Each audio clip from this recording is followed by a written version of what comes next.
And it's now time for our regular Thursday magazine feature, On Court. The Jamaica Basketball Association is looking forward to hosting both matches in the second round of the World Cup and Olympic qualifiers next February. This despite giving up the rights to host their first home game against Puerto Rico this month after the facilities at the National Indoor Sports Centre did not meet FIBA's standards. President Paulton Gordon outlined some of the details.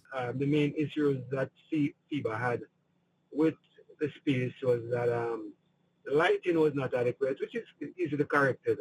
The hoops are not in the best of condition, so we have to look at how best we can get that sorted out. And then the main issue is that the scoreboard that we currently have, the Jamaica Basketball Association have, is not the one that FIBA wants for this level of competition, and it's costly. It's probably $23,000 US.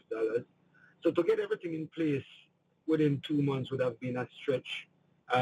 We figured it would have cost us somewhere near $20 to $22 million to host the games and also prepare the team for that competition. Jamaica's next home game after the November window is set for February 26 against Bahamas, meaning the association is in a tricky position following the passage of Hurricane Melissa. So we decided to accept the offer by Puerto Rico.